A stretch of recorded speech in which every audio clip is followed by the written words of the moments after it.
కొండా సుస్మిత వ్యవహారంపై స్పందించారు కొండా మురళి.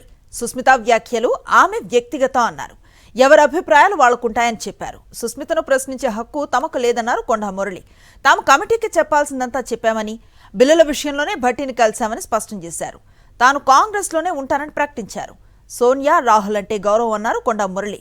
తన కుమార్తె ప్లాన్ ఏలో మాట్లాడిందని, ప్లాన్ బిలో ఏముందో తనకు తెలియదన్నారు. కొండా Murali plan A, plan B comments ఇప్పుడు చర్చనీయాంశంగా మారాయి.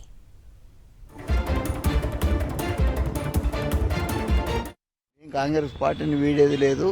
సోనియా గాంధీ మీద, రాహుల్ గాంధీ గారి మీద, ప్రియాంక గాంధీ మీద సంపూర్ణ విశ్వాసం ఉంది. మీరేం దీన్ని ఆతృతగా తీసుకోవద్దు. నిన్ననేం లేదు.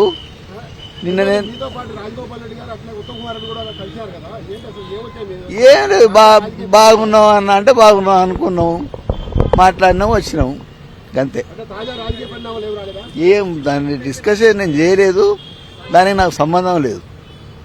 అది నా బిడ్డ ఇష్యూ. 35 సంవత్సరాలు ఉన్నాయి దానికి. దాని బిడ్డకు 15 సంవత్సరాలు ఉన్నాయి. వాళ్ళ ఇష్యూ. నేను ఇప్పుడు ఏం మాట్లాడన్నా, ప్లాన్ ఏరా అది ఏం చేసింది, ప్లాన్ బిలో ఏం చేసుకుంటుందో నా బిడ్డకు తెలుస్తుంది, నాకు తెలుస్తుందా అన్న. ఇప్పుడు కవిత గారు పోయారు, వాళ్ళది వాళ్ళు, మాది మేము. మా బిడ్డ మా కుటుంబం అన్నా. సంబంధం ఏంటి? నాకు ఉన్నదే ఒక బిడ్డ. Susmitha plan A, plan B పై ఆమె తండ్రి కొండా మురళి చేసిన కామెంట్స్ కు సంబంధించి పూర్తి డీటెయిల్స్ అందిస్తారు మా ప్రతినిధి శేఖర్. ఎలా చూడొచ్చు? ఉదయం నుంచి కాంగ్రెస్ పెద్దలను కలుస్తున్నారు కొండా మురళి. ఇప్పుడు ఆయన చేసిన comments plan A, plan B కొంత ఆసక్తికరంగా కనిపిస్తోంది. ఏం జరుగుతోంది? ఈ వ్యాఖ్యలను ఎలా అర్థం చేసుకోవాల్సిన అవసరం ఉంది?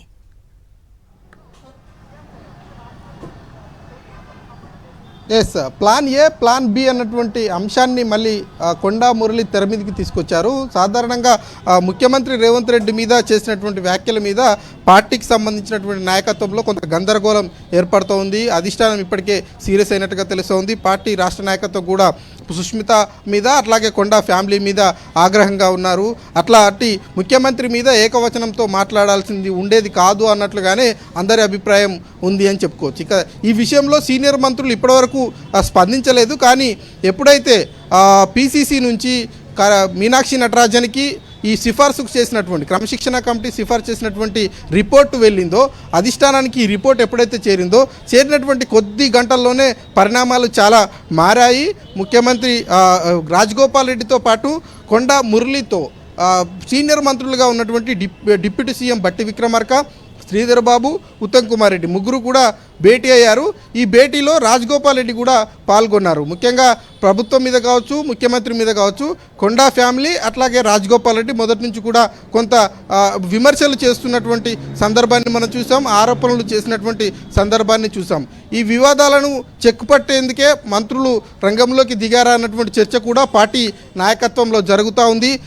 మురళితో భేటీ, రాజగోపాల్ రెడ్డితో భేటీ ముగిసిన తర్వాత మంత్రులు మళ్ళీ ప్రత్యేకంగా దాదాపు 20 నిమిషాలకు పైగా భేటీ అయ్యారు.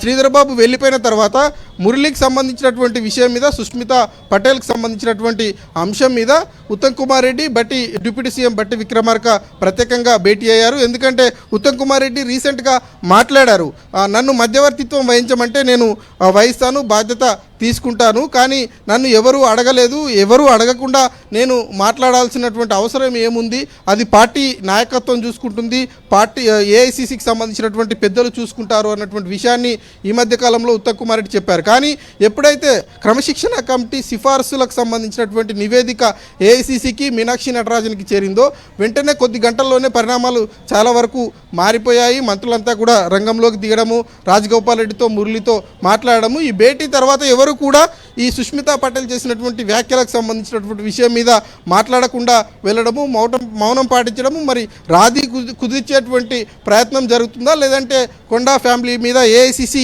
ఎలాంటి నిర్ణయం తీసుకుంటుంది అన్నటువంటి ఉత్కంఠ మీద వీళ్ళు భేటీ అయ్యారా, లేదంటే ఏఐసిసి నిర్ణయాన్ని కొండా ఫ్యామిలీకి చెప్పేటువంటి ప్రయత్నం మంత్రులు చేశారన్నటువంటి చర్చ కూడా చాలా బలంగా జరుగుతూ ఉంది. ఎందుకంటే కొండా మురళి ఒక వ్యాఖ్య చేశారు, ప్లాన్ ఏలో భాగంగా సుష్మిత పటేల్ తను వ్యాఖ్యలు చేసింది, తన మనోభావాల అడ్డు చెప్పాల్సినటువంటి అవసరం లేదు, స్వతంత్రంగా తను ఉండాలనుకుంటుంది అన్నటువంటి విషయాన్ని మురళి చెప్పారు. మరి ప్లాన్ బిలో ఏం చేస్తుందో మాకు తెలియదు అన్నట్లుగా మాట్లాడారు. కాబట్టి ప్లాన్ ఏ, ప్లాన్ బి అన్నటువంటి అంశాలు తెర మీదకి వచ్చాయి. మరి ఈ విషయం మీద ఎలా ముందుకు వెళ్తారన్నా చూడాలి. Right, thank you Shekhar.